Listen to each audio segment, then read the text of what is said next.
اعوذ باللہ من الشیطان الرجیم بسم اللہ الرحمن الرحیم الحمد للہ رب العالمین والصلاة والسلام علی اشرف الانبیاء والمرسلین ابی القاسم محمد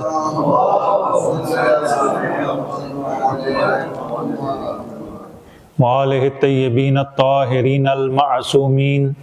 الذین اذهب اللہ عنہم الرجس اہل البیت ویطہرہم تطہیرا۔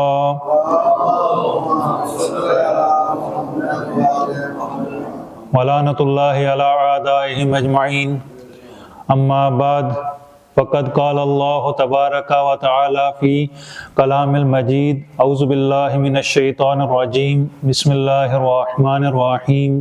وجعلنا منہم ائمہ یہدون بامرنا صلوات۔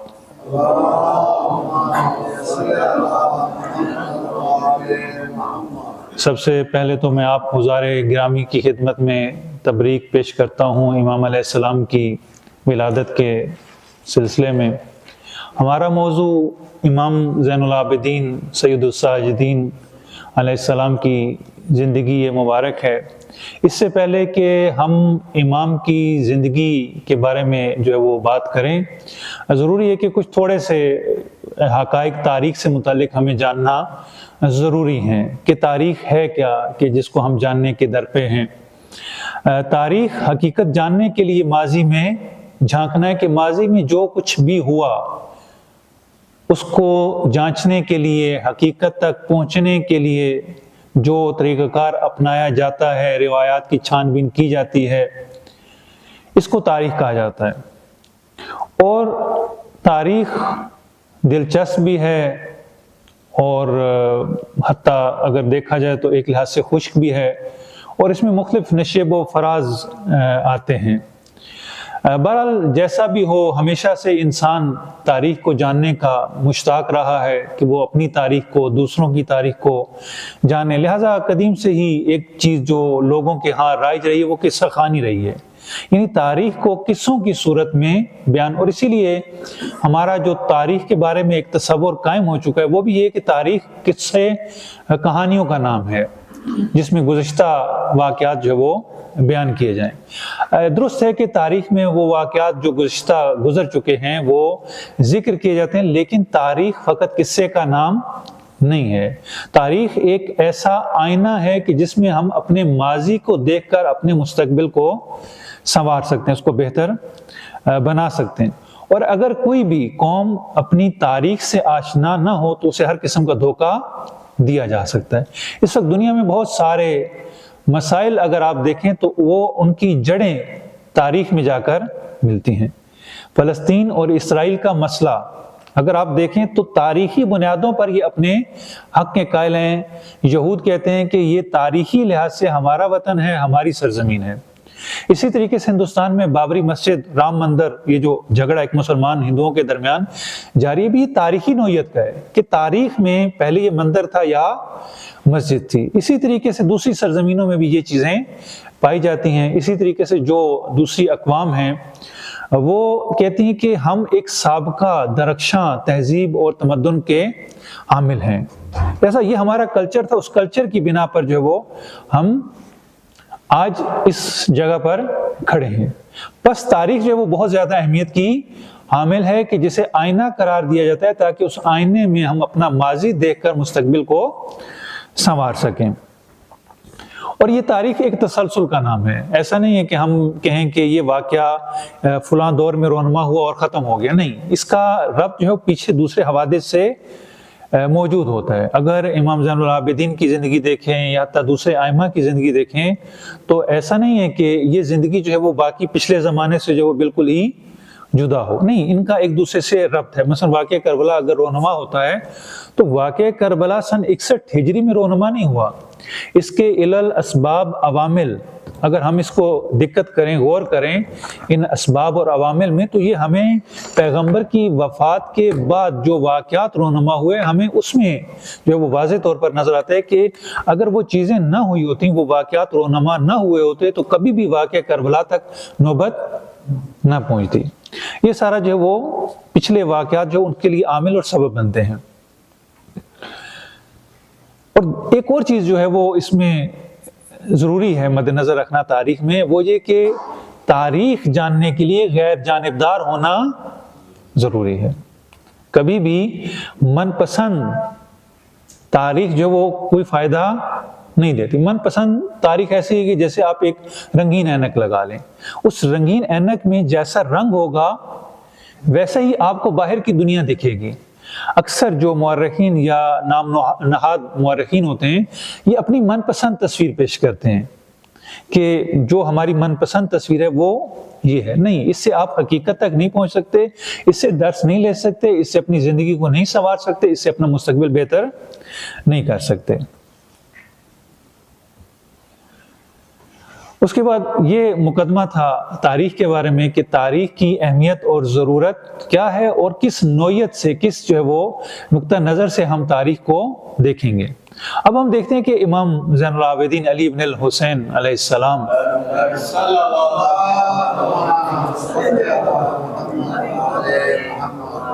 مختصر سا تعارف کہ آپ کا نام جو تھا علی ابن الحسین تھا، آپ کی ولادت 38 37 ہجری یا 39 مختلف جو تاریخیں ذکر کی جاتی ہیں۔ آپ کی والدہ کا نام بی بی شہربانو یا شاہ جہان، یہ مختلف نام جو ہے وہ ذکر کیے گئے ہیں۔ آپ کے القابات میں سے سب سے جو معروف ترین وہ زین العابدین، ذو صفنات، سید العابدین، قدوۃ الزاہدین، سید المتقین، امین، سجاد، ذکی، یہ سارے جو ہے وہ امام علیہ السلام کے القابات ہیں۔ ان میں سے سب سے زیادہ جو معروف ہے وہ زین العابدین ہے۔ اگر ان القابات کو ہم جا کر تھوڑا سا تاریخ میں دیکھیں تو یہ القابات وہ ہیں کہ جو ان لوگوں نے امام علیہ السلام کو دیے ہیں کہ جو انسان شناس تھے، جو انسان کی پہچان رکھتے تھے۔ انہوں نے امام علیہ السلام کو دیکھا، امام کا کردار دیکھا، اور اس کے بعد انہوں نے امام علیہ السلام کے بارے میں یہ القابات جو ان کو دیے کہ امام علیہ السلام جو وہ ایسی شخصیت ہے۔ یہ معمولی افراد کے دیے ہوئے نہیں ہیں، یہ ان افراد کے کہ جو خود علمی حیثیت کے حامل تھے، انسان شناس تھے، معاشرہ شناس تھے، اور انہوں نے یہ القابات امام علیہ السلام کو دیے۔ ایک اور چیز جو امام علیہ السلام کی سیرت میں ہمیں نظر آتی وہ یہ کہ امام علیہ السلام کی سیرت ان ہستیوں میں سے، ان اشخاص میں سے ہیں کہ جو تمام مکاتب فکر کے درمیان مورد اتفاق ہیں۔ اہل سنت بھی امام علیہ السلام کو ایک شخصیت کے طور پر،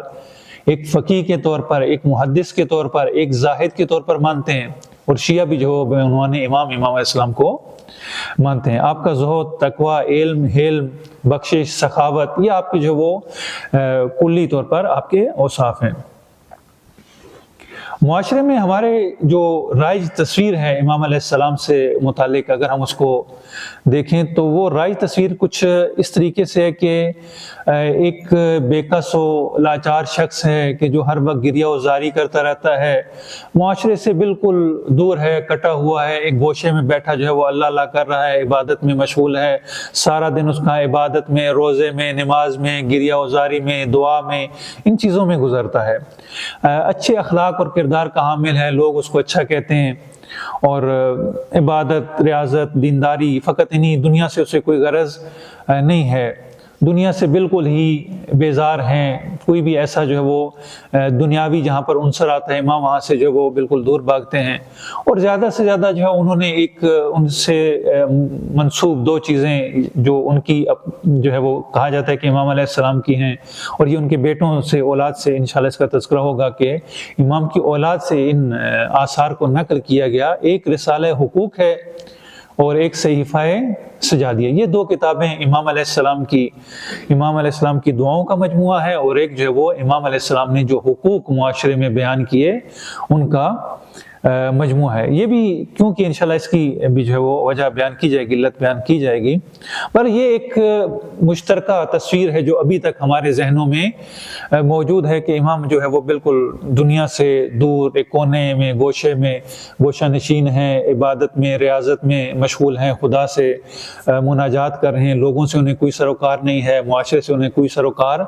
نہیں ہے، معاشرے میں جو کچھ ہوتا رہے امام کا اس سے کوئی تعلق نہیں ہے۔ یہ جو ہے وہ رائج تصویر ہے امام علیہ السلام کی۔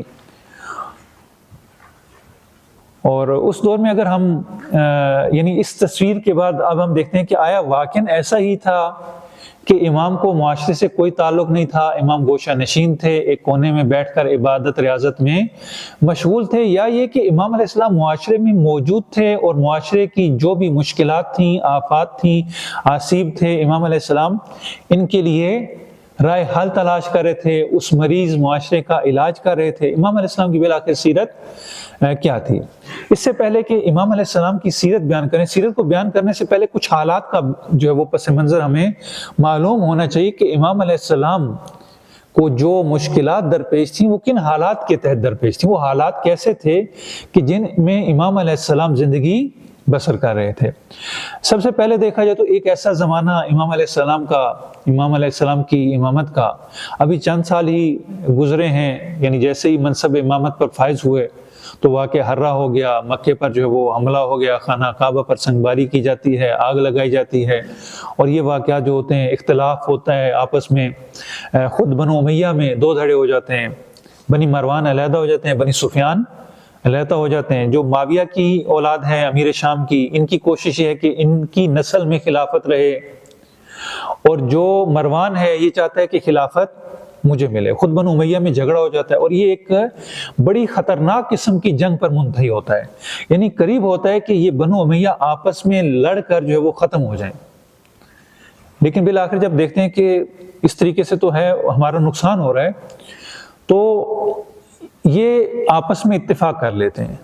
حکومت بنی مروان کو مل جاتی ہے، مروان حاکم بن جاتا ہے، اور یزید کا بیٹا اس کو ولی عہد بنا دیا جاتا ہے۔ جب معاویہ ابن یزید، معاویہ ثانی خلافت کو چھوڑتا ہے تو اس کے بعد یہ جنگ ہوتی ہے، جنگ جو ہے وہ بڑی خطرناک ہوتی ہے، کچھ لوگ جو ہے وہ یزید کے بیٹے کی طرف ہو جاتے ہیں اور کچھ مروان کی طرف ہو جاتے ہیں۔ بالآخر مروان جیت جاتا ہے، آپس میں ان کا اتفاق ہو جاتا ہے، یہ حکومت ساری مروان کو مل جاتی ہے، اور مروان یزید کے بیٹے خالد کو اپنا ولی عہد بنا لیتا ہے۔ اب خالد اس کا ولی عہد بن گیا اور یہ مسئلہ جو ہے وہ ختم ہو گیا۔ یہ بنو امیہ کا داخلی مسئلہ تھا۔ دوسرا مسئلہ جو تھا وہ ابن زبیر، جو زبیر بن عوام کے بیٹے تھے، جناب عائشہ کے بھانجے لگتے ہیں، انہوں نے مکہ میں قیام کیا اور علم بغاوت بلند کیا، اور قریب تھا کہ یہ جو ہے وہ شورش بغاوت ختم ہو جاتی، کعبہ پر سنگباری کی گئی، آگ پھینکی گئی، اور اتنے میں یزید دنیا سے رخصت ہو گیا، یزید دنیا سے چلا گیا۔ اب ابن زبیر جو ہے وہ حکومت سارے حجاز کی، عربستان کی ساری حکومت عبداللہ ابن زبیر کے پاس آ گئی، شام کی حکومت، مصر اور باقی جو علاقہ تھا وہ سارا کا سارا مروان کے پاس آ گیا۔ اب یہ دو حصوں میں تقسیم ہوگی۔ اسی عرصے میں جناب مختار کا قیام بھی ہوتا ہے، جناب مختار قیام کرتے ہیں، پہلے توابین قیام کرتے ہیں، پھر اس کے بعد جناب مختار قیام کرتے ہیں، اور کوفہ کی حکومت، عراق کی حکومت جو ہے وہ ایک تقریباً سال سے کچھ زیادہ عرصے کے لیے جناب مختار کے پاس آ جاتے ہیں۔ کوفہ میں جناب مختار ہیں، مکہ مدینہ حجاز میں عبداللہ ابن زبیر کی حکومت ہے، اور شام میں، مصر میں اور افریقہ میں اور ہندوستان، یہ جو سارے علاقے ہیں، ان علاقوں میں مروان کی حکومت ہے، بنی امیہ کی حکومت ہے۔ مختلف واقعات ہوتے ہیں، ملوکیت اور استبداد کا زمانہ ہے، کسی کو بولنے کا حق حاصل نہیں ہے، زبان بندی کی جاتی ہے، کسی کو بھی حکومت کے خلاف بولنے کا حق حاصل نہیں ہے، ظلم ہے، بربریت ہے۔ حجاج جیسا ظالم انسان کی، جسے تاریخ کا سب سے ظالم انسان کہا جاتا ہے، وہ اسی دور میں موجود ہے، امام علیہ السلام کے دور میں۔ اتنا ظالم، اتنا اس نے ظلم کیا، اور بنا وجہ کے، حتیٰ ایک واقعہ ذکر کیا جاتا ہے کہ ایک دفعہ قرآن پڑھ رہا تھا تو اس میں پڑھتے پڑھتے جناب نوح کے بیٹے کا ذکر آ گیا۔ اس میں اب اسے یہ نہیں معلوم تھا کہ اب نوح کے بیٹے کا، چونکہ قرآن پڑھنے پہ لوگوں کا زور تھا، فقط قرات پر، تو مختلف قرات تھیں، یعنی کوئی کس طریقے سے پڑھتا تھا، کوئی کس طریقے سے پڑھتا تھا۔ اب اس کو یہ ہوا کہ اس نوح کے بیٹے کا اعراب کیا ہے، تو اس کو سمجھ نہ آئی کہ اس کا میں اعراب کیا لگاؤں، اس کو جو ہے وہ فتح کے ساتھ پڑھوں یا ضمہ کے ساتھ پڑھوں۔ تو اس نے یہ کیا کہ کہا کہ کسی قاری کو بلا کے لے آؤ اور میں اس سے پوچھوں کہ یہاں پر اس کا اعراب کیا بنتا ہے۔ تو جتنی دیر میں وہ قاری کو کہیں سے ڈھونڈ کے لائے، اتنی دیر میں حجاج کو کوئی کام پڑا، وہ اٹھ گیا، وہاں سے چلا گیا۔ اب حجاج چلا گیا تو انہوں نے دیکھا کہ قاری کو تو ہم لے آئے ہیں، حجاج تو ہے نہیں، کیا کریں اس کا؟ انہوں نے کہا ایسا کریں اس کو جیل میں ڈال دیتے ہیں۔ اس کو جیل میں ڈال دیا بغیر کسی گناہ کے۔ اب وہ جیل میں چلا گیا، کچھ عرصے کے بعد حجاج ایسے ہی راؤنڈ لگا رہا تھا جیل کا، زندان کا، تو اس نے دیکھا کہ ایک بندہ جو وہ جیل میں، پوچھا کہ تم کس جرم میں ہو؟ کہا نوح کے بیٹے کے جرم میں، کہ نوح کے بیٹے کا ذکر ہوا اور پھر جو میں تمہارے پاس پھنس گیا۔ یعنی اس حد تک ظالم تھا، اور جو کچھ اس نے کام کیے تاریخ جو وہ اس سے، یعنی اس کو تاریخ اسلام کا ایک سیاہ باب کہا جاتا ہے حجاج کو۔ تاریخ اسلام کا ایک سیاہ دور اور سیاہ باب تھا۔ اسی دور میں اگر ہم فتوحات کو دیکھیں تو ہندوستان سے لے کر افریقہ تک، اور افریقہ سے اسپین تک، اندلس جسے کہا جاتا ہے ابھی موجودہ اسپین، یہ سارا جو مسلمانوں کے قبضے میں آ چکا تھا۔ اور جب امام علیہ السلام کی شہادت ہوتی ہے تو اس وقت پورا کا پورا اسپین تقریباً مسلمان فتح کر چکے تھے، فقط وہ آخری حصہ ایک پہاڑی سلسلہ ہے وہ رہ گیا، تو اس کے بعد فرانس پہنچ جانا تھا مسلمانوں نے۔ یہ تقریباً بالکل فرانس کے قریب پہنچ چکے تھے مسلمان اس وقت، جو وہ صورتحال یہ تھی۔ اور اسی عرصے میں جو وہ عباسیوں کی خفیہ تحریک بھی جاری تھی، عباسیوں نے اپنی موومنٹ انڈر گراؤنڈ شروع کر دی تھی، اور یہ سلسلہ جو ہے وہ جاری تھا، چونکہ لوگ جو ہے وہ بنو امیہ کے ظلم و ستم سے تنگ آ چکے تھے، اور ان کے دلوں میں آل محمد کا بڑا مقام تھا، ان کی جو ہے وہ بڑی اہمیت تھی۔ تو بنی عباس نے انہی دو چیزوں سے استفادہ کیا، ایک آل محمد کے مقام سے، کہا الرضا من آل محمد، ان کا نعرہ یہ تھا کہ الرضا من آل محمد، کہ ہم جب کامیاب ہوں گے تو یہ حکومت آل محمد میں سے کسی کو دے دیں گے۔ اور دوسرا انہوں نے دیکھا کہ یہ ظلم و ستم سے تنگ ہے، انہوں نے کہا ہم آپ کو ظلم سے نجات دلائیں گے۔ تو یہ جو ہے وہ کلی طور پر حالات تھے، ہر طرف جو وہ تاریکی تھی، بدبختی تھی، استبداد تھا، ظلم تھا، بربریت تھا، حتیٰ جو تازہ مسلمان ہوتے تھے ان کا اسلام قبول نہیں کرتے تھے، چونکہ انہیں پتا تھا اگر یہ مسلمان قبول ہو گئے تو جو ٹیکس دیتے ہیں، جزیہ یہ دیتے ہیں، وہ جزیہ میں نہیں ملے گا، اس سے ہم محروم ہو جائیں گے۔ تو نئے مسلمان ہونے والوں کے لیے انہوں نے ایک نیا قانون بنایا، کہا آپ کا اسلام قبول ہے لیکن آپ کو جزیہ دینا پڑے گا۔ جزیہ وہ ٹیکس ہے کہ جو کافر مسلمان کی سرزمین پر رہنے کے لیے دیتے ہیں، یعنی آپ کو حق ہے کہ آپ آزادی سے یہاں پر ہماری سرزمین میں، ہمارے ملک میں رہ سکتے ہیں، لیکن بدلے میں آپ کو ٹیکس دینا پڑے گا، اس ٹیکس کو جزیہ کہا جاتا ہے۔ تو یہ جو ہے وہ کلی طور پر صورتحال تھی، ایک تاریک دور تھا، گویا آپ اس کو ایک سیاہ رات سے تعبیر کر سکتے ہیں۔ خلفاء جو تھے، ان خلفاء میں یزید 60 سے لے کر 64 تک، پھر اس کے بعد عبید اللہ ابن زبیر، یہ جو ہے حجاز میں اس کی حکومت تھی، پورے جہان اسلام پر اس کی حکومت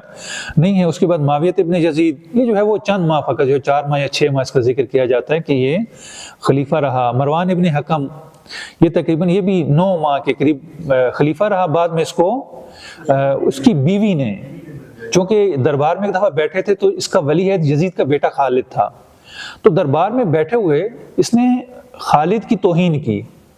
لوگوں کے سامنے بیٹھ کر اس کو طنز کیا، استہزاء کیا، اسے بڑا برا لگا کہ لوگوں کے سامنے میری توہین کی گئی ہے۔ وہ گھر گیا، اس نے جا کر ماں سے کہا، چونکہ یزید کی بیوی نے مروان سے شادی کر لی تھی، یزید کی بیوی مروان سے شادی کر چکی ہے، اور یزید کا بیٹا مروان کا ولی عہد بن چکا ہے۔ اب جب انہوں نے دیکھا کہ یہ جو ہے وہ سلسلہ، اس نے اپنی ماں سے جا کر کہا کہ اماں یہ تو نے کیا کر دیا، تو نے اس سے شادی کر لی، مجھے اس کا ولی عہد بنایا، اس نے تو آج دربار میں میری توہین کر دی، سارے لوگ بیٹھے ہوئے تھے وہاں پر، جو میری تو شخصیت ہی ساری خراب ہو گئی، یہ تم نے کیا کیا؟ اس نے کہا اچھا ٹھیک ہے، کوئی مسئلہ نہیں۔ یہ رات کو سویا ہوا تھا مروان، یہ اپنی کنیزوں کو لے کر گئی اور اس نے جو ہے وہ تکیہ اس کے منہ پہ رکھا اور وہیں پر اس کا کام تمام کر دیا۔ مروان اس طریقے سے جو ہے وہ دنیا سے چلا گیا، اس کی اپنی بیوی نے اس کو جو ہے وہ گلا دبا کر، اس کا سانس روک کر اس کو مار دیا۔ یہ تھوڑا سا عرصہ خود امیر المومنین نے بھی سکھا تھا کہ تم جو ہے وہ بڑی محدود زمانے تک جو ہے اس خلافت سے، اس بادشاہت سے، اس منصب سے استفادہ کرو گے، زیادہ تمہیں اس سے جو ہے وہ نصیب نہیں ہوگا اس سے زیادہ۔ پھر اس کے بعد عبد الملک ابن مروان تھا، اس کا بڑا طولانی دور تھا، 20 سال تک تقریباً جو ہے وہ عبد الملک ابن مروان رہا۔ یہ بھی بڑا ظالم اور جابر انسان تھا، اور اس کے بارے میں کہا جاتا ہے کہ شروع میں یہ بڑا متقی تھا، حتیٰ محدث تھا، فقیہ تھا، اور جب اسے پیغام ملا خلافت کا کہ آپ کو خلافت جو ہے وہ خلیفہ بنا دیا گیا، تو اسی وقت ہی مسجد میں بیٹھا ہوا تھا۔ اس کو حمامت المسجد کہتے تھے، یعنی مسجد کا کبوتر، یہ ہمیشہ عبادت میں مشغول رہتا تھا، ریاضت میں مشغول رہتا تھا، ہمیشہ مسجد میں ملتا تھا، وہیں پر اپنے درس و مباحثے میں مشغول رہتا تھا۔ اور جب خلافت اس کو ملی، آ کر پیغام دیا گیا کہ تمہیں خلیفہ بنا دیا گیا، تو اس نے قرآن ایک سائڈ پہ رکھ دیا اور کہا کہ آج سے میرے اور تمہارے درمیان جدائی ہوگی۔ یعنی اسی دن سے عبد الملک کہتا ہے کہ میرے اور تمہارے درمیان آج سے علیحدگی ہو گئی، میرا تمہارے ساتھ کوئی تعلق نہیں ہے۔ اس کے بعد جو ہے وہ ولید بن عبد الملک ہے، اس کے دور میں بہت زیادہ فتوحات ہوئیں، اور یہ بھی جو ہے وہ بڑا ظالم اور جابر، بہت سارے واقعات اس کی نسبت بھی ذکر کیے جاتے ہیں کہ انہوں نے جو کچھ کیا اسلام کے ساتھ، خانہ کعبہ کے ساتھ، اور حتیٰ وہ کہتے ہیں کہ جب حجاج نکلا مکہ سے تو وہ کہتے ہیں کہ خدا کا شکر ہے کہ مجھے اس بدبخت شہر سے خدا نے باہر بھیجا، یعنی اس حد تک خانہ کعبہ کی۔ اور حتیٰ ان کے جو گورنر ہیں وہ کہتے ہیں کہ تم کیوں خانہ کعبہ کا ایک پتھروں کا گھر ہے اس کا طواف کرنے جاتے ہو؟ تمہیں چاہیے کہ تم حاکم کے جو خلیفہ ہے شام میں، تم اس کے قصر کا طواف کرو۔ یعنی یہ صورتحال ہے کہ خانہ کعبہ کو، قبر پیغمبر کو ان کی توہین کی جاتی ہے، اور اس کے بدلے میں جو متبادل انہیں دیا جاتا ہے وہ خلیفہ کا قصر ہے کہ آپ اس قصر کا طواف کریں۔ اور حتیٰ مثلا ایک دور میں، ظاہراً ولید کے دور میں، ایک کنیز، اس کو امامہ پہنا کر جو ہے وہ صبح کی نماز کے لیے مسجد میں، ایک جو کنیز بھی ایسی جو فاحشہ ہوتی ہے، اس کو امامہ پہنا کے مسجد میں بھیج دیا جاتا ہے اور وہ لوگوں کو نماز جماعت پڑھاتی ہے۔ یعنی یہ حالت ہے بنو امیہ کے دور میں۔ سماجی اور سیاسی حالات اگر ہم مختصر طور پر دیکھیں تو مسلمانوں کی جو وہ دوسری اور تیسری نسل اس وقت ہمیں نظر آتی، صحابہ بہت کم رہ چکے ہیں، اکثر جو ہے وہ تابعین کی کثرت ہے، اور تبع تابعین کا تقریباً جو ہے وہ آغاز یہاں سے، بعض جو تبع تابعین کی ولادت یہاں سے ہو رہی ہے، یعنی ایک نسل، پہلی نسل دنیا سے تقریباً جا چکی ہے، اس میں سے کچھ افراد باقی ہیں، تابعین دوسری نسل باقی ہے، اور تیسری نسل جو ہے وہ ابھی ان کی آمد ہے۔ طبقاتی نظام ہے، ظالمانہ ٹیکس لوگوں سے لیا جا رہا ہے، بڑے بڑے جو اموی سرمایہ دار اور جاگیردار موجود ہیں جن کی بڑی بڑی جاگیرداریں ہیں، بڑے بڑے لو لشکر ہیں، نوکر ہیں، چاکر ہیں، جاؤ حشم ہیں، اس طریقے سے وہ لوگ رہ رہے ہیں۔ اور ایک اور چیز جو اسی حکومت میں تھی وہ عربی تعصب تھا۔ پیغمبر نے آ کر جس چیز کو ختم کیا وہ عصبیت تھی، کہا کہ عرب عجم میں کوئی فرق نہیں ہے، کسی گورے کو کالے پر کوئی فضیلت حاصل نہیں ہے، لیکن انہوں نے پیغمبر کے جانے کے بعد آہستہ آہستہ اسی مقام پر پہنچ گئے کہ پیغمبر نے جس چیز کی نفی کی تھی، جس امتیاز کو معاشرے سے ختم کیا تھا، انہوں نے دوبارہ اسی جاہلی امتیاز کو دوبارہ زندہ کرنا شروع کر دیا۔ عربوں کو اہمیت دیتے تھے، عجموں کی توہین کرتے تھے۔ عجموں کو موالی کہا جاتا تھا اس دور میں، جو موالی کی اصطلاح ہے، موالی یعنی جو غیر عرب ہوں، ان کو موالی کہا جاتا تھا، اور ان سے بڑا برا سلوک کیا جاتا تھا، انہیں اہمیت نہیں دی جاتی تھی، انہیں حتیٰ جو ان کی آبادیاں بعض ادوار میں علیحدہ کر دی گئیں، انہیں کہا گیا کہ آپ نے خاص لباس پہننا ہے، اگر لشکر پر عرب جا رہے ہیں تو یہ پیدل چلیں گے، عربوں کے پیچھے پیچھے انہوں نے چلنا ہے، اس حد تک جو ہے ان کو پست کیا گیا۔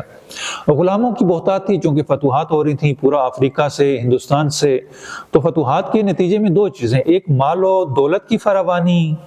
جس کے نتیجے میں زندگی بڑی مرفہ ہو چکی تھی، بڑی لگژری قسم کی لائف جو یہ لوگ بسر کر رہے تھے، اور اس کے ساتھ ساتھ جو دوسری چیز جہان اسلام میں رائج ہو رہی تھی وہ غلاموں کی بہتات تھی، چونکہ جب فتوحات ہوتی تھی جن کو گرفتار کرتے تھے ان کو اپنا غلام بنا لیتے تھے، غلام بنانے کے بعد جو ان کو مرکز میں بھیج لیا کرتے تھے۔ تو یہاں پر ایک مشکل جو معاشرے کی موجود تھی وہ غلام، یعنی یوں سمجھیے کہ غلام جو ہے وہ آج جتنے پیسے دے کر ہم ایک غلام کو، ایک کسی خادم کو گھر میں ہائر کیا جاتا ہے، کسی ماسی کو، کام کرنے والی کو، اتنے میں ایک غلام مل جاتا تھا، یعنی اس حد تک جو وہ بہتات اتنے فراوان تھے کہ بہت سستے میں ایک غلام مل جاتا تھا۔ اسی طریقے سے ذمہ وہ افراد کے جو مسلمان نہیں تھے اور اسلامی ملک میں رہ رہے تھے، ان کی بھی کثرت تھی۔ مختلف شہر جو مختلف صورتحال تھی، کوفہ بصرہ یہ اہمیت کے حامل تھے، چونکہ فتوحات جتنی بھی ہوتی تھیں اس کے لیے جو مرکز تھا وہ یہی کوفہ، بصرہ، شام، مصر، یہ سب سے اہم ترین شہر تھے، اور ان کی حالت بھی متفاوت تھی ہر لحاظ سے۔ اگر ثقافتی لحاظ کو ہم دیکھیں تو اسلامی تعلیمات سے دوری تھی، حتیٰ کہا جاتا ہے کہ لوگ نماز تک پڑھنے کا صحیح طریقہ نہیں جانتے تھے، بھول چکے تھے اس دور میں۔ اور اس کے بعد جو امام باقر علیہ السلام کا دور آتا ہے اس میں جو ہے وہ لوگ اسلام کی جو واضح ترین احکامات تھے حتیٰ ان سے جو ہے وہ دور ہو چکے تھے۔ امیر المومنین پر سب و شتم کیا جاتا تھا، گالیاں دی جاتی تھیں ممبروں پر، علی اعلان امیر المومنین کو برا بھلا کہا جاتا تھا۔ اور یہ جمعے کے خطبے میں واجب تھا، جو جمعے کا خطبہ پڑھا جاتا تھا اس میں واجب تھا کہ امیر المومنین کو گالیاں دی جائیں۔ یہ پورے ملک میں جو وہ یہ کام ہوتا تھا، چونکہ رفاہ تھا، لگژری لائف تھی، مادیت پرستی کا دور تھا، یعنی ہر طرف جو مادہ پرستی نظر آتی ہے، لوگ جو ہے وہ مادہ پرست ہیں اور دنیا کی میں جو ہے وہ کی طرف جو مشغول ہیں، انہیں دین سے کوئی سروکار نہیں ہے، معنویت سے، خدا سے، رسول سے، ان کا سارا ہم و غم جو ہے وہ دنیا ہے، مادیت ہے۔ کچھ لوگ جو ہے وہ انہوں نے دیکھا کہ یہ حالات ہیں، تو وہ حالات سے مقابلہ کرنے کے بجائے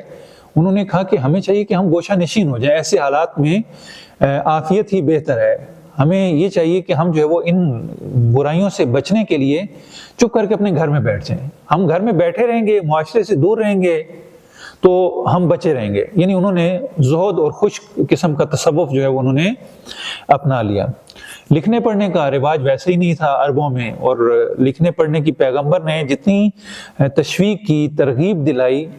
اس دور میں آپ دیکھیں کہ احادیث کی چند کتابیں ہمیں ملتی ہیں کہ جو لکھی گئیں، نہ ہونے کے برابر۔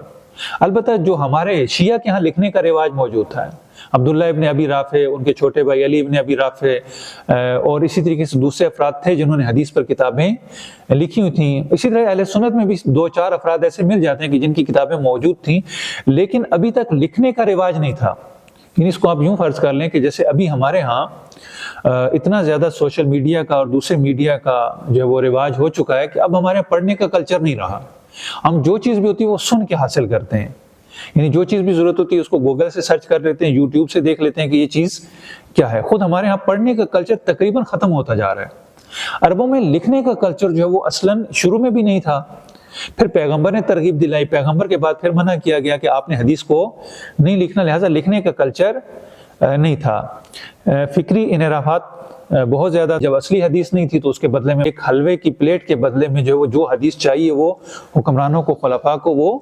لکھ دیا کرتے تھے۔ کہا جاتا ہے امیر شام کے بارے میں کہ اس کو جب حدیث ضرورت ہوتی تھی تو ایک محدث کو ان کا جو ہے وہ دعوت کیا کرتا تھا، ایک سفرہ بچاتا تھا اور ایک حلوہ خاص قسم کا عربوں کا ہوتا ہے جس کو مزیرہ کہا جاتا ہے۔ تو اسی لیے ان صاحب کا نام جو ہے وہ شیخ المزیرہ، بعضوں نے، خود اہل سنت کے بعض جو ہے وہ مصنفین نے کتاب لکھی شیخ المزیرہ۔ تو وہ حلوہ ان کو کھلایا جاتا تھا، وہ حلوہ کھانے کے بعد جو بھی حدیث چاہیے ہوتی تھی وہ ان حکمرانوں کو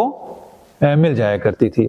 اسرائیلی روایات، یہود اور عیسائیوں نے اپنا اثر دکھانا شروع کر دیا، جو بھی اسرائیلی روایات تھیں وہ انہوں نے اسلام میں پھیلانا شروع کر دی، جس میں انبیاء کی حد درجہ توہین تھی، انبیاء کو عام انسانوں سے بھی پس دکھایا گیا تھا کہ جو ہے وہ گناہ میں، پستی میں، ذلت میں، حتیٰ ایک عام آدمی، شریف آدمی وہ کام نہیں کرتا جو انبیاء کی نسبت جو ہے وہ ذکر کیے گئے، اور یہی کام جو تورات اور انجیل میں ذکر ہیں وہ اسلامی کتابوں میں بھی ذکر ہونے لگے۔ قصے خوانی کا رواج تھا، محافل برگزار ہوتی تھی، بیٹھنے لگتی تھیں، جیسے ڈیرے ہوتے ہیں اس طریقے سے جو وہ قصہ، پرانے قصے ان کو سنائے جاتے تھے، وہی عربوں کی جنگوں کے قصے، ایک دوسرے پر فخر و مباحات کرنا۔ اور اسی طریقے سے جو وہ اشعار، جو شعراء تھے ان کا بڑا مقام تھا، چونکہ وہ خلفاء کی تعریف و تمجید کیا کرتے تھے۔ جو علماء تھے وہ درباری تھے، جیسے آج کے زمانے میں بھی ہمیں جو ہے وہ جو سیاست میں بعض نظر آ رہے ہیں تو وہ بھی درباری تھے۔ حاکم جو چاہتا ان سے ویسا ہی فتویٰ لے لیتا تھا۔ ان میں ابن شہاب زہری ہیں،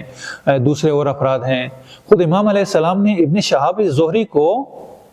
تاکید کی، کہا کہ تم یہ کام نہ کرو، تم درباری ملا نہ بنو، تم جو کچھ کر رہے ہو یہ اسلحہ ہے، گویا تم ان کے ہاتھ میں جو ہے وہ ایک ابزار اور ٹول کے طور پر استعمال ہو رہے، تمہیں یہ نہیں کرنا چاہیے، تم حکمرانوں سے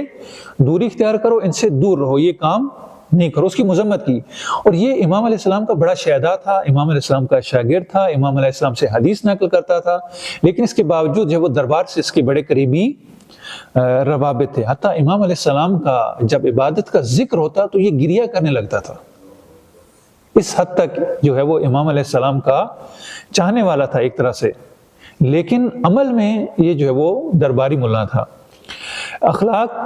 اور اقدار اسلامی کا فقدان تھا۔ پورا معاشرہ ہی جس میں یہ حالت ہو، اس میں اقدار تو نام کی بھی نہیں ہوں گی، اخلاق نام کا بھی نہیں ہوگا۔ جہاں پر مادیت ہوتی ہے وہاں پر اخلاق اور اقدار نہیں ہوتے، معنویت جو ہے وہ خود بخود چلی جاتی۔ مختلف فرقے موجود تھے۔ خوارج جو حکمین کے بعد وجود میں آئے، جنہوں نے کہا لا حکم الا للہ، بعد میں جنگ صفین کے بعد آئے، جنگ نہروان ہوئی، امیر المومنین ان کو بہت سارے لوگ وہاں پر مارے گئے، ہزاروں کی تعداد میں، چند افراد بچے اور ان سے جو ہے یہ فرقہ آگے چلا۔ ایک فرقہ مرجئہ تھا۔ مرجئہ وہ فرقہ تھا کہ جو عافیت طلب تھے، جو کہتے تھے جو کچھ ہو رہے ہونے دے، ہمیں سے سروکار نہیں ہے۔ ایک مرجئہ خوارج کے مقابلے میں آئے، ایک مرجئہ سیاسی مرجئہ تھے، جو کہتے ہیں کہ جو کچھ ہو رہا ہے، جو کچھ پہلے ہو چکا، ہمیں اس سے کوئی سروکار نہیں ہے، نہ علویوں سے سروکار ہے، نہ عثمانیوں سے سروکار ہے، بس جو کچھ ہوتا ہے وہ ہوتا رہے، بس ہم جو ہے وہ عافیت میں ہیں، خدا خود ان کو دیکھ لے گا۔ جبریہ تھے، جو جبر کے قائل تھے، چونکہ حکمران جو کچھ کرتے تھے یہ کہتے تھے ہم تو کچھ نہیں کر رہے، جو کچھ کر رہے ہیں خدا کر رہا ہے، خدا نے ہمیں حاکم بنایا ہے اور خدا جو چاہتا ہے وہ کرتا ہے، یعنی اپنی تمام جرم و جنایت کو خدا کے کندھے پر ڈال دیتے تھے، کیونکہ خدا نے ہمیں حاکم بنایا، خدا یہ چاہتا ہے کہ ہم یہ کریں، لہٰذا ہم یہ کر رہے ہیں، تاکہ اپنے ظلم اور اپنی جنایت کی توجیہ کر سکیں۔ یہ جو ہے وہ فرقہ بڑے عروج پر تھا۔ کیسانیہ جو جناب مختار کے ماننے والے تھے، یہ ایک سلسلہ چلا جو بعد میں خلافت عباسیہ پر منتہی ہوا۔ اس کے بعد جو ہے وہ غالی بھی کافی تعداد میں تھے، جو ائمہ علیہ السلام کو خدا مانتے تھے، یا اس حد تک قائل تھے، الوہیت کے ائمہ کے قائل تھے، خدا کے ساتھ شریک قرار دیتے تھے۔ اور اسی دور میں اگر ہم دیکھیں تو تشیع ایک جدید مرحلے میں داخل ہوتا ہے، چونکہ محمد ابن حنفیہ کی امامت، فرقہ کیسانیہ، یعنی امامت میں ایک اور نیا موڑ آتا ہے، جس میں امامت فاطمی سے علوی کی طرف چلی جاتی ہے۔ پہلے خلافت میں یہ تھا کہ یہ خلافت حق ہے بنی فاطمہ کا، جناب فاطمہ زہرا سلام اللہ علیہا کی اولاد کا۔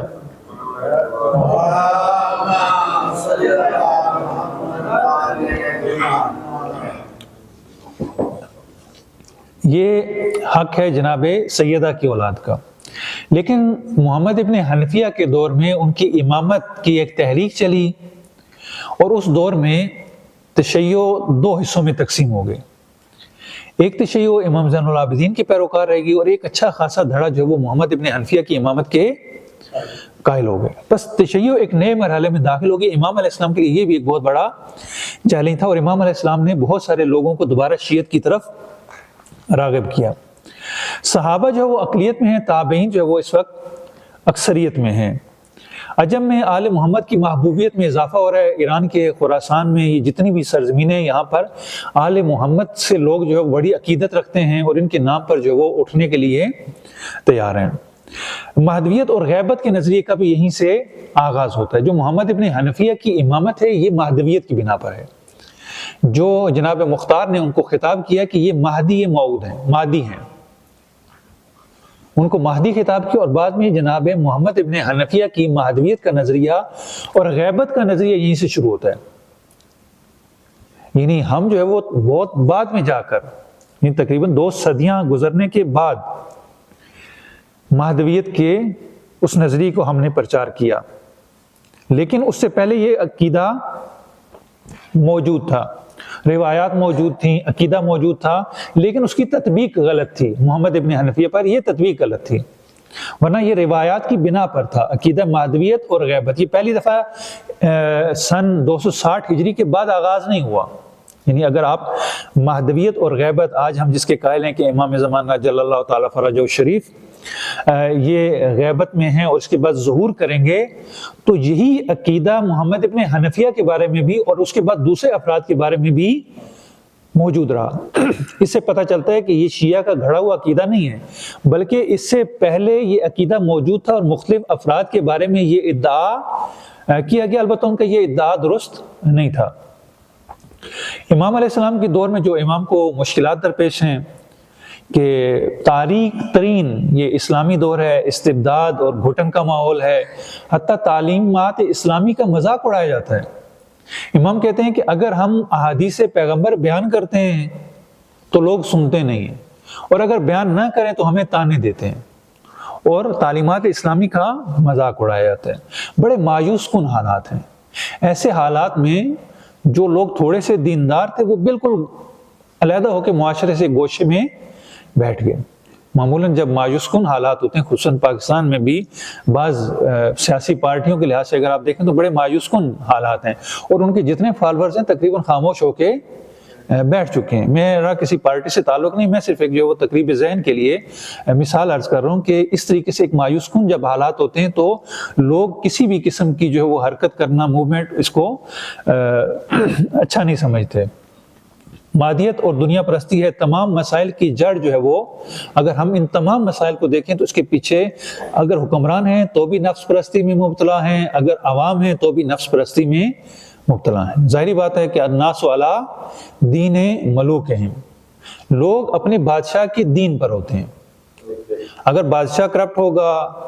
حکمران کرپٹ ہوں گے تو عوام بھی کرپٹ ہوگی، کرپشن کرے گی۔ عوام اگر اچھے آپ کو نظر آئے تو اس کا مطلب یہ کہ حکمران اچھے ہیں۔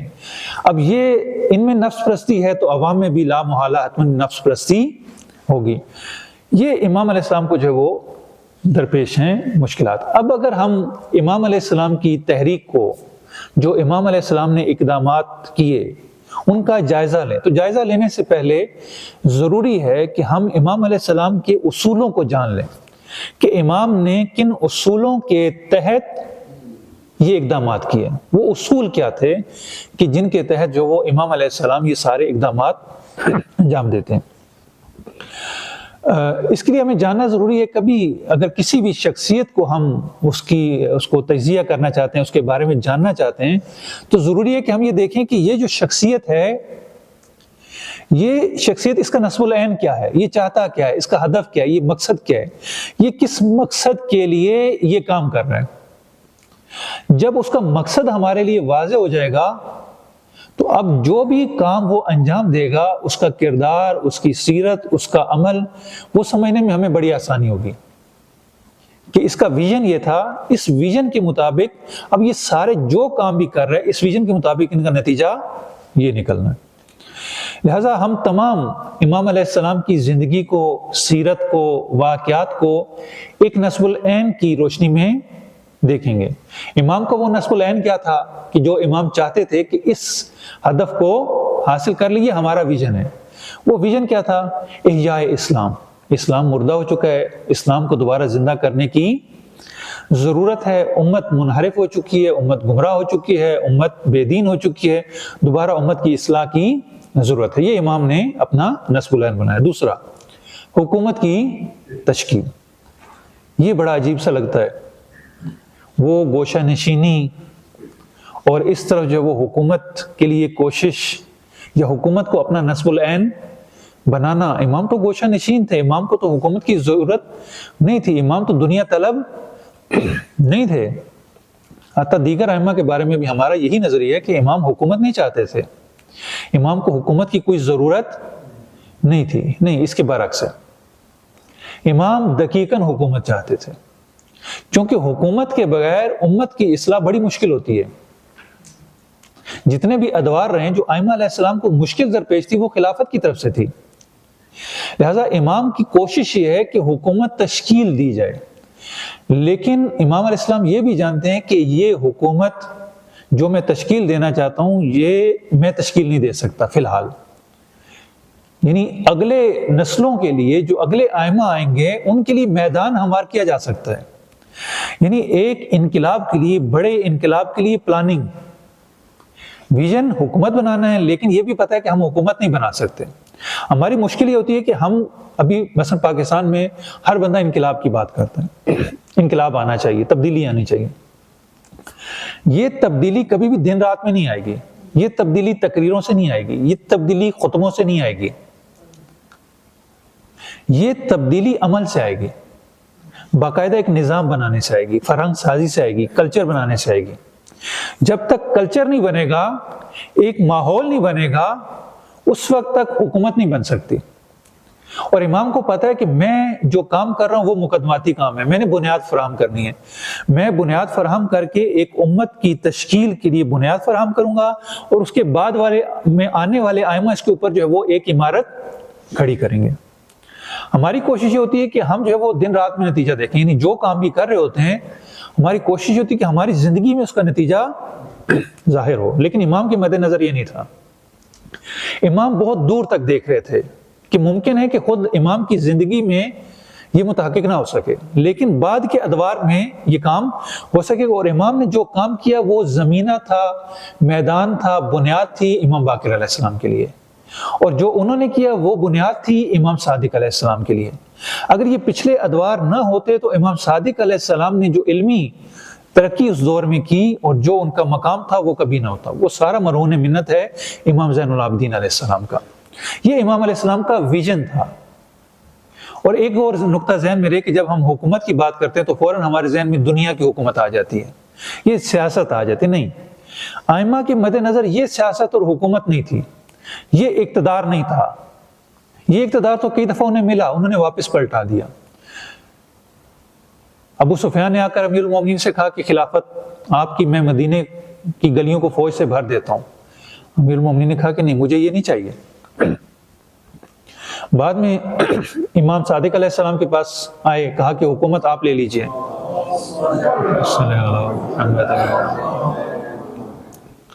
امام علیہ السلام نے کہا کہ مجھے یہ حکومت نہیں چاہیے۔ امام رضا علیہ السلام کو حکومت پیش کی گئی،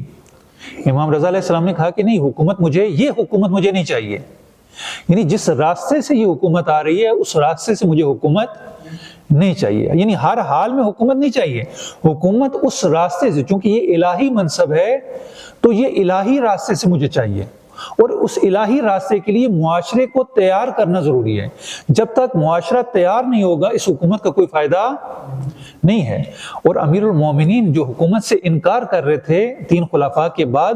اس کی بھی وجہ یہ تھی کہ امام دیکھ رہے ہیں کہ وہ معاشرہ جو پیغمبر نے تیار کیا تھا اس میں بہت زیادہ بگاڑ آ چکا ہے، اب میں اگر حکومت کو ہاتھ میں لیتا ہوں تو میرے لیے مشکلات بہت زیادہ ہوں گی،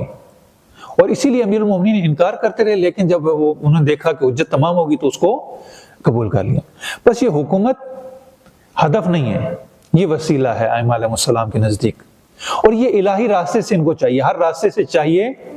نہیں ہے، یعنی ایسا نہیں ہے کہ جو بھی ہو جس طریقے سے بھی ہو۔ ابھی سیاست میں سیاہ و سفید، یعنی ہر چیز جائز ہے، اس میں جو جائز و ناجائز کو، حلال و حرام کو نہیں دیکھا جاتا، لیکن ائمہ علیہ السلام کے مد نظر وہ حکومت تھی کہ جو الہی راستے سے آئے، اور خود لوگ آپ کو، معاشرہ اس قابل ہو جائے کہ خود وہ یہ تقاضا کرے کہ آپ جو وہ حکومت کو لے لیجئے، یعنی معاشرہ تیار کر کے اس حکومت کو تشکیل دینا۔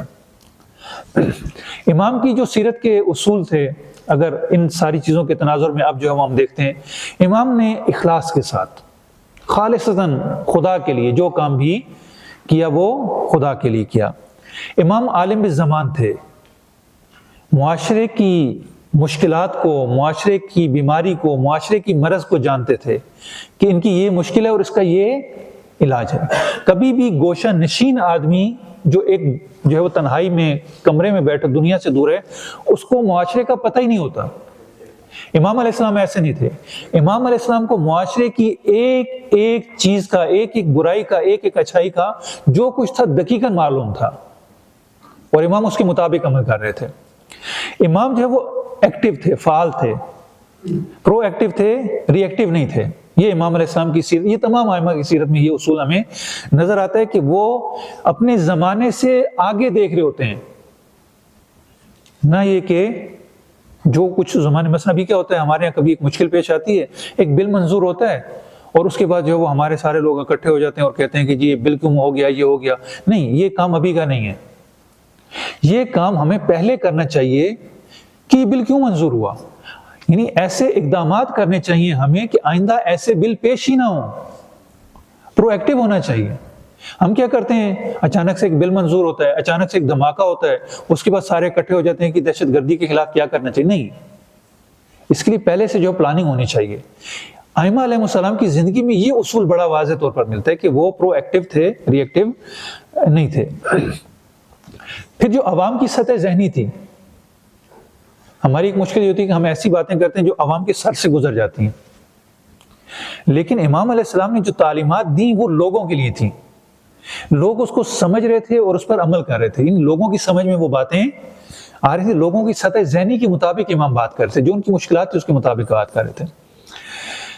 پھر اس کے بعد جو امام علیہ السلام نے پالیسی اور پلاننگ، ایک طویل المدتی منصوبہ جسے کہیں، امام علیہ السلام کی سیرت کو اگر ہم دیکھیں تو ایک پالیسی تھی، طویل المدت منصوبہ تھا جس پر امام عمل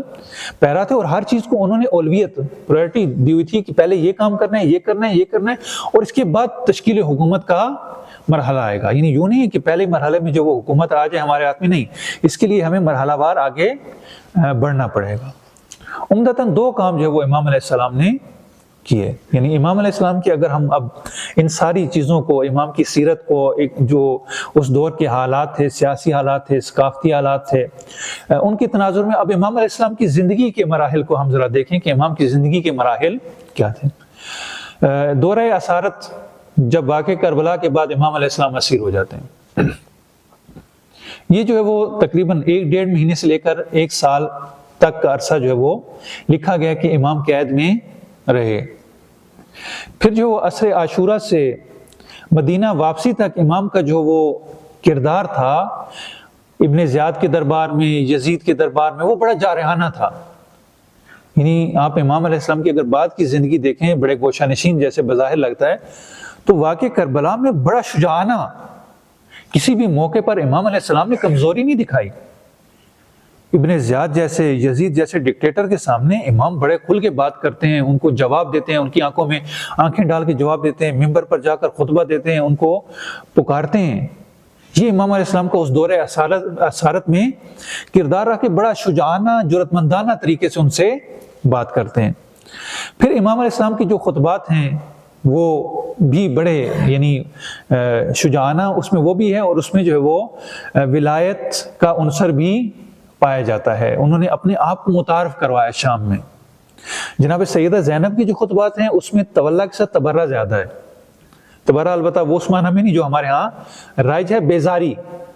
تبرہ بے معنی بیزاری، کہ ہمارا اس سے کوئی تعلق نہیں ہے، اس کی مذمت کرنا۔ جناب سیدہ کی جو خطبات ہیں وہ تبرہ پر مشتمل ہیں، برات پر مشتمل ہیں، اور جناب امام علیہ السلام کی جو خطبات ہیں وہ ولایت پر اپنا تعارف کرواتے ہیں، میں فرزند منا ہوں، میں فرزند مکہ ہوں، میں فرزند فلاں ہوں، اور اس طریقے سے پیغمبر کے ساتھ، جناب سیدہ کے ساتھ، امیر المومنین اہل بیت کا تعارف کرواتے ہیں کہ ہم اہل بیت ہیں، دنیا کو بتاتے ہیں کہ ہم اہل بیت ہیں۔ یہ ایک دورہ تھا جو اس اسیری میں امام علیہ السلام کا گزرا۔ دوسرا جو تھا وہ قیام اور شورش کا، کہ جب بغاوتیں ہو رہی ہیں، جنگیں ہو رہی ہیں، توابین قیام کرتے ہیں، خوارج قیام کرتے ہیں، جناب مختار قیام کرتے ہیں، عبداللہ ابن زبیر قیام کرتے ہیں، خود بنو امیہ کے آپس میں جو ہے وہ لڑائی جھگڑے جاری ہیں۔ ان تمام واقعات میں جتنے بھی یہ سیاسی واقعات تھے، امام علیہ السلام میں ان میں شرکت نہیں کی، ان سے دور رہے، معاشرے سے دور نہیں رہے، یہ اشتباہ نہ ہو، امام معاشرے سے دور نہیں ہے، امام ان سیاسی واقعات سے، جنگوں سے دور ہیں، نہ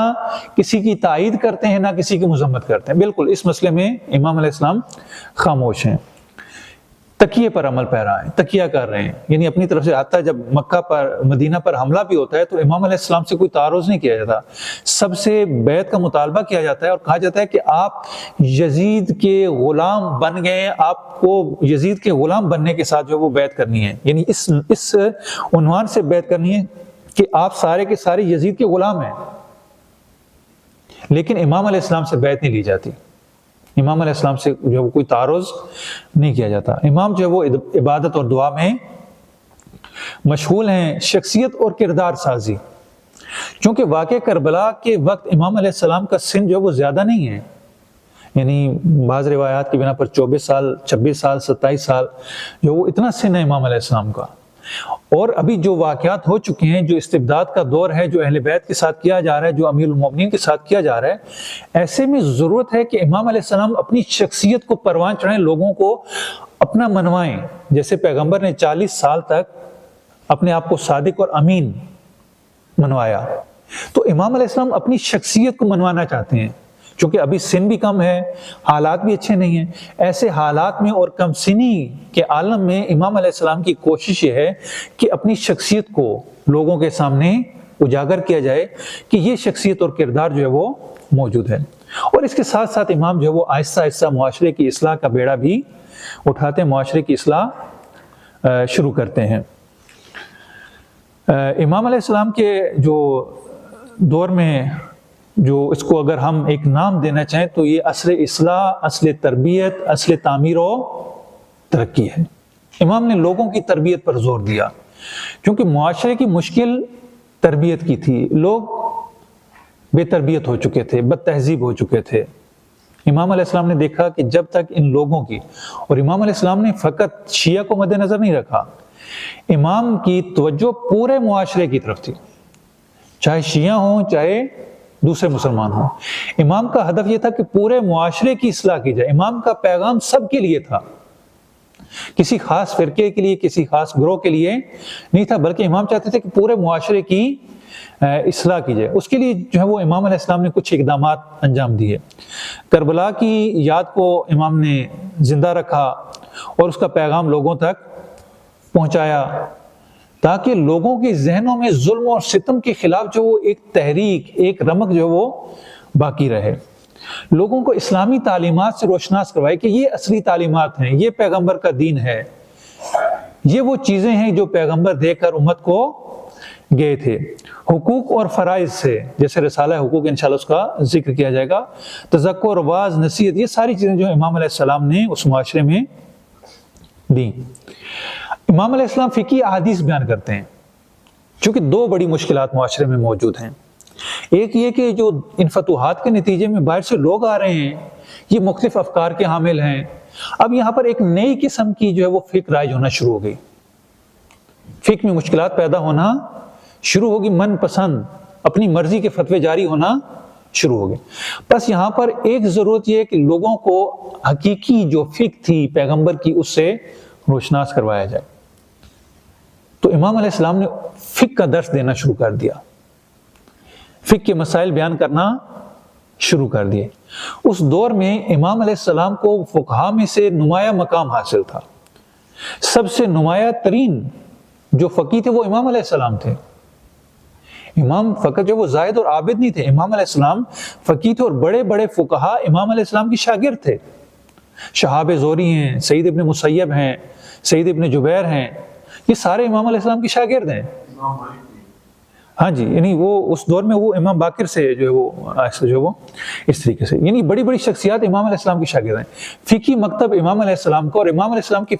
فقہی مکتب کی جو خصوصیت تھی وہ یہ تھی کہ امام علیہ السلام نے جو حدیث، چونکہ فقہ حدیث کی بنا پر تھی، امام علیہ السلام جو بھی حدیث لیتے تھے وہ یا پیغمبر سے ہوتی تھی یا امیر المومنین سے ہوتی تھی،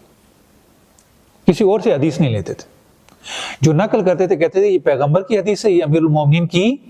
حدیث ہے۔ اس بنا پر امام علیہ السلام نے فقہ کو بیان کیا اور سیرت اور سنت کا احیاء کیا کہ پیغمبر کی سیرت یہ تھی۔ کسی نے آ کر جو ہے وہ کہا، کوئی مسئلہ پوچھا تو کہا کہ پیغمبر کی سیرت اس میں یہ تھی، پیغمبر کی سیرت کو بیان کیا کرتے تھے۔ خود جو ہے وہ بہت ایک اہم باب امام کی زندگی میں سیرت کا بیان ہے۔ دعا کے کالب میں امام نے توحید کو، رسالت کو، نظریہ امامت کو رائج کیا، اور اس کے علاوہ جو معاشرے کی برائیاں تھیں ان کی طرف بھی امام علیہ السلام نے اور ایک اور چیز جو ان دعاؤں میں آپ کو کثرت سے نظر آئے گی وہ درود ہے، صلوات ہے۔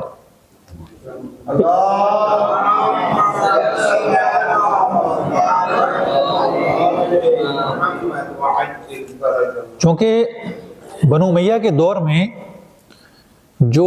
اہل بیت کے ساتھ رویہ رکھا گیا، ان کو برا بھلا کہا گیا، ممبروں پر امیر المومنین کو سب و شتم کیا گیا، تو اس کا مقابلہ امام علیہ السلام اس طریقے سے کرتے ہیں کہ دعا اور مناجات میں کثرت سے درود بھیجتے ہیں تاکہ لوگ جو ہے وہ اہل بیت کے مقام کو جان سکیں کہ یہ وہ اہل بیت ہیں کہ جن پر درود بھیجا گیا ہے۔ یہ دعاؤں میں جو وہ کثرت سے نظر آتا ہے۔ افراد کی تربیت کی، بہت سارے افراد جو ہے وہ ان کے نام اشخاص ذکر ہیں، ابھی وقت نہیں ہے کہ ان کا نام ذکر کیا جائے اور ان کے کردار کو ذکر کیا جائے۔ امام علیہ السلام ان کی تربیت کرتے ہیں اور پھر ان کو معاشرے میں جو وہ بھیجتے ہیں کہ تاکہ آپ لوگوں کی اصلاح کر سکیں۔ امام جو وہ تنظیم سازی کرتے ہیں، اپنے لوگوں کو کہتے ہیں کہ جو شیعہ افراد ہیں ان سے کہتے ہیں کہ آپ نے دوسرے لوگوں جو منحرف لوگ ہیں، جو گمراہ لوگ ہیں، ان کے ساتھ اٹھنا بیٹھنا نہیں ہے۔ کیونکہ دیکھیں جب بھی ایک تنظیم کوئی تحریک بنتی ہے، ایک گروہ بنتا ہے، تو اس گروہ کے لیے ضروری ہوتا ہے کہ وہ ایک ہدف، ایک معین، ایک ویژن پر اکٹھے ہوں اور وہ دوسروں کے ساتھ جو وہ مثلا جو اس وقت مختلف انجمنیں ہیں، تحریکیں ہیں، وہ کیا ایک ان کا نصب العین ایک ہوتا ہے، افکار ایک ہوتی ہیں، ایک فکر کے حامل افراد جو ایک دوسرے سے نزدیک ہوتے ہیں۔ امام کہتے ہیں کہ آپ جو نظریہ امامت کے قائل ہیں، یہ سارے کے سارے آپ کو ایک دوسرے کے نزدیک ہونا چاہیے، دوسروں سے آپ کو علیحدہ ہونا چاہیے، ان کے ساتھ اٹھنا بیٹھنا جو گمراہ لوگ ہیں وہ نہ کریں۔ امام غلاموں کی تربیت کیا کرتے تھے، غلام خریدتے چونکہ بڑے سستے ہوتے تھے، غلام خریدتے، ان کو تعلیم دیتے، تعلیم دینے کے بعد جب دیکھتے تھے کہ یہ تربیت یافتہ ہو چکا ہے، اس کو معاشرے میں پھر آزاد کر دیا کرتے تھے اور اسی طریقے سے دوسرے لوگوں کو اپنی طرف مائل کرتے تھے۔ واعظ و نصیحت، ہر جمعے کو مسجد میں بیٹھتے تھے اور لوگوں کو واعظ و نصیحت کیا کرتے تھے، لوگوں کو اخلاق، اقدار، تہذیب اسلامی اور ان چیزوں کا درس دیا کرتے تھے۔ شیعہ کی تنظیم اگر ہم دیکھیں تو شیعت کو جو بچایا اس دور میں، جو حالات تھے، جو سختیاں تھیں، وہ امام علیہ السلام نے جو ان کو ایک منظم گروہ کی شکل میں جو وہ بنایا کہ ایک منظم جو وہ گروہ کی صورت اختیار کر جائیں، کیونکہ جب یہ افراد تیار ہوں گے خواص، تو یہی جو ہے وہ معاشرے کو تربیت کر سکیں گے۔ قرآن کی ترویج، امام کی زبانی جتنے بھی تعلیمات تھیں ان میں حتماً وہ قرآن کا حوالہ دیتے تھے، کیونکہ ممکن ہے کہ اہل بیت کا لوگ انکار کریں لیکن قرآن کا کوئی انکار، قرآن تو بالآخر پڑھتے تو سبھی ہیں، سبھی مانتے ہیں، لہٰذا کثرت سے امام جو ان کی روایات میں ہمیں قرآن کی آیات سے استشہاد نظر آتا ہے۔ امام کثرت سے قرآن کی آیات سے استفادہ کرتے ہیں تاکہ امام کی بات کو کوئی جھٹلا نہ سکے۔ امام جو بات بھی کرتے ہیں وہ قرآن کی آیات کی روشنی میں کرتے ہیں، قرآن کو بہت زیادہ اہمیت دیتے ہیں۔ یہ امام علیہ السلام کی جو وہ اقدامات ہیں۔ اس کے بعد سلائڈ چونکہ نہیں چل رہی، تو دو اقدامات یعنی خلاصتاً اگر ہم کہیں تو امام علیہ السلام نے دو اقدامات کیے۔ ایک جو قانون معاشرے میں رائج تھا، اگرچہ ہم جو ہے جب قانون کا نام لیتے ہیں تو ہمارے ذہن میں فقہ نہیں آتی ہے، فقہ قانون کا نام ہے، یعنی فقہ ہماری زندگی میں قانونی حیثیت رکھتی ہے۔ اب اسلامی معاشرے میں غیر اسلامی قانون رائج ہوتا جا رہا تھا، جو دوسرے ممالک سے آتے وہ اپنے ساتھ اپنا قانون، اپنی فقہ، اپنے احکام، اپنا کلچر لے کر آ رہے تھے، تو اسلامی معاشرے میں ایک نیا قانون پروان چڑھ رہا تھا۔ امام نے اس کے لیے جو کہا کہ نہیں، یہ قانون صحیح نہیں ہے، اسلامی قانون آپ کے لیے ہونا چاہیے، لہٰذا اسلامی فقہ کی ترویج کی، اسلامی حقوق کو متعارف کروایا۔ یہ جو رسالت الحقوق ہے، چونکہ اس معاشرے میں ایک بگاڑ یہ تھا کہ حقوق ضائع کیے جا رہے تھے، لوگوں کو اصلا پتہ ہی نہیں تھا زندگی کیسے گزاری جاتی ہے۔ امام نے آ کر بتایا کہ دیکھو، اگر ایک معاشرہ قائم ہے تو وہ حقوق کی وجہ سے،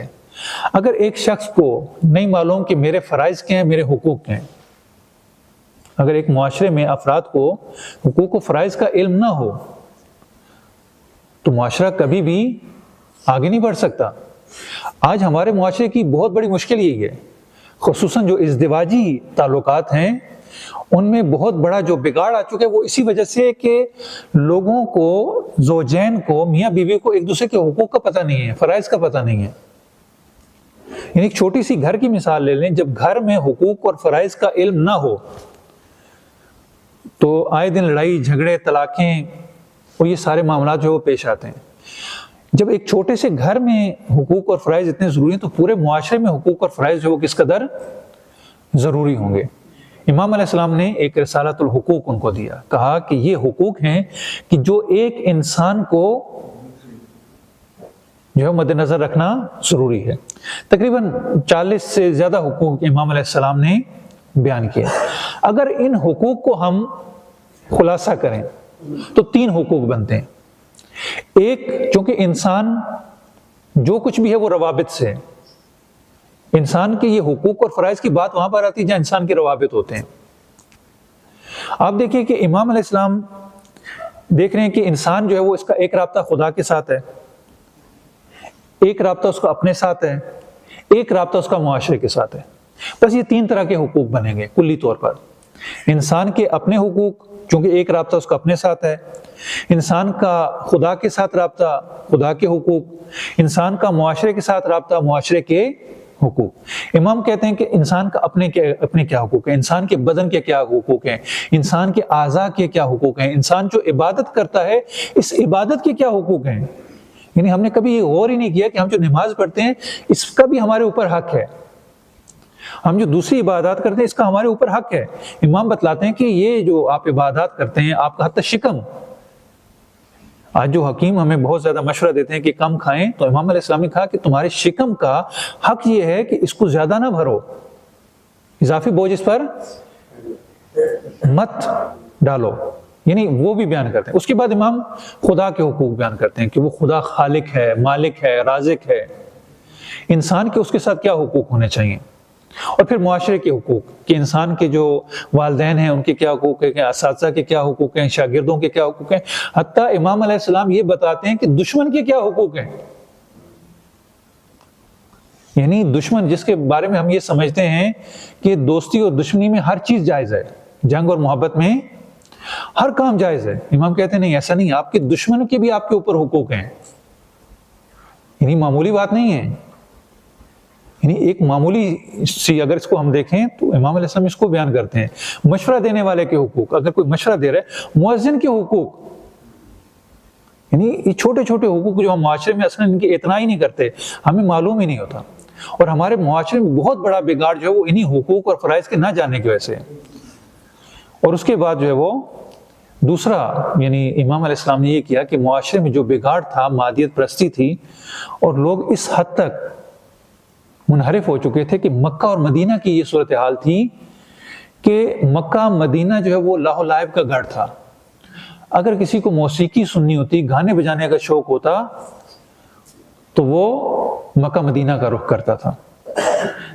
جیسے ابھی مثلا جو وہ کئی شہر مشہور ہوتے ہیں، کوئی تعلیم کے لحاظ سے مشہور ہوتا ہے، کوئی زراعت کے لحاظ سے، کوئی کھانے کے لحاظ سے، کوئی انڈسٹری کے لحاظ سے،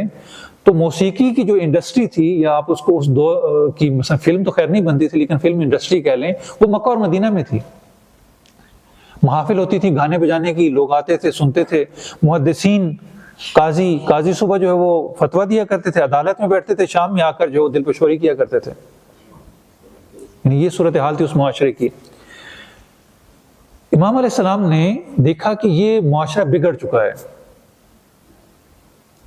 اس میں یہ انحراف آ چکا ہے، معنویت کا فقدان ہے، یہ خدا سے دور ہو چکے ہیں، اسلامی تعلیمات سے دور ہو چکے ہیں، اور یہ ان مشکلات کا شکار ہیں۔ تو امام علیہ السلام نے ایسے میں جو معنویت کا فقدان تھا اور لوگ لاہ و لعب کی طرف راغب تھے، امام نے صحیفہ سجادیہ کے عنوان سے جو دعائیں، مناجات ہیں، اگر ان مناجات کو دیکھیں تو ہمیں واضح طور پر نظر آتا ہے کہ معاشرے کی ایک ایک برائی کو ذکر کرتے ہیں کہ خدایا تیرا شکر ہے کہ تو نے ہمیں اس برائی سے بچا لیا۔ ایک صلوات پڑھیں بر محمد والے۔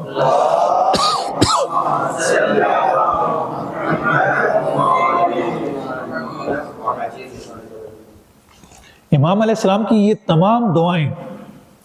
یہ فقط خدا سے راز و نیاز نہیں تھا، یہ جو معاشرے میں بگاڑ آ چکا تھا اس بگاڑ کی نشاندہی اور اس کی اصلاح کے لیے تھا، لوگوں کو یہ بتلانے کے لیے تھا کہ تم دنیا میں اس لیے نہیں آئے کہ کھاؤ پیو حیوانوں کی طرح زندگی بسر کرو اور چلے جاؤ، نہیں، بلکہ انسان کو اس لیے پیدا کیا گیا کہ انسان نے خدا کی معرفت حاصل کرنی ہے۔ اور امام نے اس مشکل کو حل کرنے کے لیے جو معاشرے میں بگاڑ تھا، اس کے لیے امام علیہ السلام نے یہ دعاؤں کا مجموعہ ہمیں دیا۔ تقریباً 50 کے قریب دعائیں، ہر دعا ایک علیحدہ موضوع پر ہے، اگر اس کو ہم کھول کر پڑھیں تو ہر کسی کا جو ہے وہ ایک مستقل موضوع ہے، اور اس میں ایک مشکل کو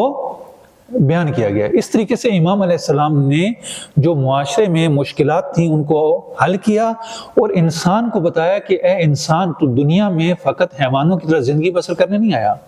تمہارا ایک مقصد ہے، تمہیں وہ مقصد پانا ہے۔ اور یہ اعزاز مکتب امامیہ کو حاصل ہے کہ یہ دعاؤں کا ذخیرہ فقط اور فقط ہمارے پاس ہے، کسی اور مکتب کے پاس یہ دعاؤں کا ذخیرہ نہیں ہے، اور اس کی وجہ بھی ہے، اور یہ حقانیت کی دلیل بھی ہے۔ چونکہ ہمارے ائمہ، یہ بزرگ ہستیاں لوگوں کو خدا کی طرف بلا رہے تھے، خدا کے نمائندے تھے، لوگوں کو خدا کی طرف دعوت دے رہے تھے۔ جب خدا کی طرف دعوت دے رہے ہیں تو خدا کی طرف جانے کا راستہ بھی انہوں نے بتلانا تھا، اور وہ انہوں نے بتلایا۔ جو معارف دعاؤں میں، ہماری دعاؤں میں موجود ہیں، چاہے وہ صحیفہ سجادیہ کی دعائیں ہوں، چاہے وہ مفاتیح الجنان میں جو ہے وہ مختلف جو ہے وہ دعائیں جو ذکر کی جاتی ہیں، دعائے کمیل، دعائے توسل ہے، دعائے کمیل ہے، دعائے جوشن کبیر ہے، دعائے جوشن صغیر ہے، اور دیگر جو بھی ہمارے دعائیں ہیں، روزمرہ کے اعمال ہیں، یہ اگر ہم دیکھیں تو دوسرے مکاتب میں نہیں ہیں۔ حتیٰ دوسرے مکاتب کے لوگ، یہیں لاہور میں ایک جگہ ہے، تسبیح خانہ ہے، وہاں پر جو ہے وہ دعائے جوشن کبیر پڑھی جاتی ہے اہل سنت کے ہاں۔ میں نے خود شرکت کی اس محفل میں، دعائے جوشن کبیر کے کچھ جملے لے کر، چونکہ زیادہ وقت وہاں پہ نہیں ہوتا تو کچھ فراز اس کے بیان کرتے ہیں اور اس کو سب مل کر پڑھتے ہیں۔ یعنی اتنی عمدہ دعائیں کسی اور مکتب میں نہیں ہیں۔ کیوں نہیں ہیں؟ اس لیے کہ ایسے الہی نمائندے نہیں ہیں کسی کے پاس۔ یہ خدا نے صرف ہمیں نصیب کیا ہے کہ ایسی شخصیات، ایسی ہستیاں فقط ہمارے پاس ہیں۔ بس یہ امام علیہ السلام کے اقدامات تھے جو معاشرے میں رہتے ہوئے امام انجام دے رہے تھے۔ دوسرے جو زاہد تھے، صوفیاء تھے، وہ ایک گوشے میں بیٹھے ہوئے تھے، اور امام علیہ السلام دقیقاً معاشرے کے اندر موجود تھے، معاشرے کی برائیوں کو، مشکلات کو دیکھ رہے تھے اور ان کو حل کرنے کی کوشش کر رہے تھے۔ بس وہ جو رائج تصویر ہے امام علیہ السلام کی کہ امام گوشہ نشین ہیں، فقط روتے رہتے ہیں، کربلا کو یاد کر کے رویا کرتے تھے اور فقط یہی ان کا کام تھا، باقی دنیا سے انہیں کوئی سروکار نہیں تھا، نہیں، دقیقاً ایسا نہیں تھا۔ مشکل ترین حالات میں، استبدادی ترین حالات میں امام علیہ السلام نے جتنی ان کو فرصت ملی اس کے مطابق امام علیہ السلام نے اقدامات کیے اور لوگوں کی اصلاح اور تربیت کرنے کی کوشش کی۔ اور جتنے بھی بعد میں فقہاء، یہ سارے جو ہے وہ امام علیہ السلام کے سفرے پہ بیٹھے ہوئے نظر آتے ہیں۔ یہ امام علیہ السلام کی تعلیمات اور تربیت کی برکت ہے کہ بعد میں فقہاء جتنے بھی پیدا ہوئے وہ اسی مکتب سے پیدا ہوئے۔ خداوند متعال سے دعا ہے کہ ہمیں بھی ائمہ علیہ السلام کی تعلیمات پر عمل کرنے کی توفیق عطا فرمائے، ہمیں امام علیہ السلام کی سیرت کو سمجھنے اور اس پر عمل کرنے کی توفیق عطا فرمائے۔ الہی بحق محمد و آل محمد ہمارے گناہان صغیرہ و کبیرہ معاف فرما، ہمارے مرحومین کی مغفرت فرما، جو مریض ہیں انہیں شفائے کاملہ و عاجلہ عطا فرما، جو مقروض ہیں ان کا قرض غیب سے ادا فرما، جو کسی مشکل میں گرفتار ہیں ان کی مشکلات آسان فرما۔ الہی بحق محمد و آل محمد ہمارے ولی حقیقی کا ظہور فرما، ہمیں ان کے انصار میں سے قرار دے۔ ربنا آتنا فی الدنیا حسنۃ وفی الآخرۃ حسنۃ وقنا عذاب النار۔ اللہم صلی علی محمد و آل محمد۔